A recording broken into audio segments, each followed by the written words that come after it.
शायरी और ये जो बकवास लोग करते हैं ना, अब अगर तुमको 40 साल पुराना गाना आज तक उसके वर्ड्स याद हैं तो यही उसका सबसे बड़ा असर है। तड़पाए मुझे तेरी सभी बातें, एक बार तो ऐ दीवाने झूठा ही सही प्यार तो कर। हाँ? क्या कमाल का गाना है। ज़रा ज़रा बहकता है महकता है आज तो मेरा तन बदन। तुमने एक ऐसी पिक्चर का जिक्र कर दिया है, स्टेडियम, मेरे ख्याल से रेडियो का सबसे हाईएस्ट प्लेड गाना है वो, ज़रा ज़रा महकता है। जी जी।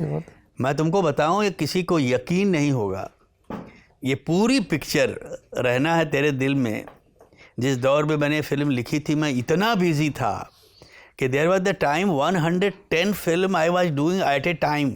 110 फिल्म, 60 पिक्चर आनंद मिलिंद और 45-50 पिक्चरें नदीम श्रवण के साथ।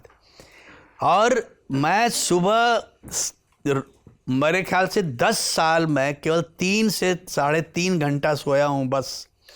मैं नींद में भी होता था ना तो मेरे मुखड़े मुझे दिमाग में आते थे। मैं चल भी रहा हूँ। कोई ऐसा गाना रहा कि आप नींद से उठे और आपको कुछ ध्यान आ गया? 1-2 नहीं, कब जैसे? मतलब कई बार तो बीवी बिस्तर से उठ के चली गई कि आप यही करते रहो रात भर। आपके पास सोने का कोई मकसद नहीं है, आप हमारी भी नींद खराब करोगे, आपकी तो खराब हो चुकी है, आपका तो कोई इलाज नहीं है। मैं रात को सोए सोए, अभी वाइफ बगल में सोई है, अब मैं लिखूं तो कैसे लिखूं। अच्छा, अब धीरे से मैं मोबाइल की लाइट ऑन करता था और उस पर पेपर पे लिख लूं। कई बार मोबाइल पे नोट्स पे लिख लेता था, कई बार कुछ पेपर। अच्छा, मेरा ऐसा है कि जब वो फ्लैश आया और अगर मैंने लिखा नहीं तो गया। कोई उदाहरण बता सकते हैं? बहुत, अब वो मुझे मुखड़े याद ही नहीं है तो मैं तुमको कैसे याद दिलाऊं। बहुत खूबसूरत लाइन सूझी, मगर हमारे डर के कि यार अब ये फिर उठेगी, फिर चिल्लाएगी मेरे ऊपर, तो बेहतर है कि जाने दो, अभी आया गया जाने दो। तो कितने मुखड़े। अच्छा, चलते चलते अभी ये गाना जो है जो तुम ज़रा ज़रा की बात कर रहे हो, तो उस दौर में वासु भगनानी ने मुझे बोला, नहीं समीर जी, उनकी सारी फिल्में मैं लिख रहा था ये, और वो म्यूजिक डायरेक्टर था चेन्नई में, हरीश जयराज। हाँ, हरीश जयराज। और मैं 2 घंटे के लिए मुंबई से निकल जाऊं तो 3 फिल्मों के गाने अटक जाएंगे। हाँ, वो बेचारे इतनी मोहब्बत से मुझे बोले कि नहीं आपको चलना ही पड़ेगा। मैंने बोला एक ही शर्त है, आप अर्ली मॉर्निंग की फ़्लाइट बुक करो, मैं चलूँगा उस दिन पूरा लिख के और रात की फ़्लाइट से वापस आ जाऊँगा।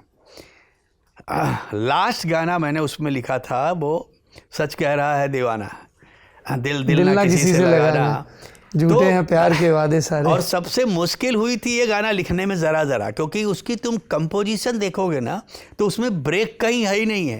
अरे मैंने बोला भाई कहीं रुकेगा कि कब तक चलते ही जा रहा, ज़रा ज़रा महकता है आज तो मेरा तन बदन। अरे हमने बोला कहाँ है, फुल स्टॉप कहाँ है इसमें। मगर लकीली वो जो डायरेक्टर था ना, एक तो हिंदी नोइंग था, उसने कहा कि सर ये जो मैं आपसे बोल रहा हूँ ना, ये कहानी लिखते जाओ, क्योंकि मेरे दिमाग में मेरा विजुअल क्लियर है, आप विजुअल मैं आपको बोलूँगा और लफ्ज़ आप देते जाओ और ये गाना बन जाएगा। और वो गवाया भी किससे मालूम है?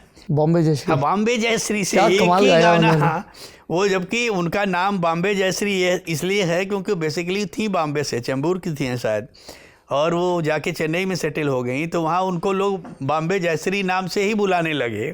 बहुत कमाल की सिंगर, क्लासिकल बेस्ड सिंगर थी, बट उस गाने का गुड लक था कि उनकी आवाज़ गाने को। बरस बरस काली घटा बरसे, हाँ, हम यार भीग जाएं। वो के जब वो गाना गाता था स्टेज पे परफॉर्मेंस में गाता है, जब अभी तो बेचारा नहीं रहा, भगवान उसकी आत्मा को शांति दे, सच कह रहा है दीवाना, मैंने देखा है बच्चे पागल हो जाते। जैसे अभी मेरी एक पिक्चर तुम देखो, ये जो पहले रगी थी तो म्यूजिक उतना नहीं चला, सनम तेरी कसम जी, वो उसके गाने इस वक्त ट्रेंडिंग पे नंबर 1 है।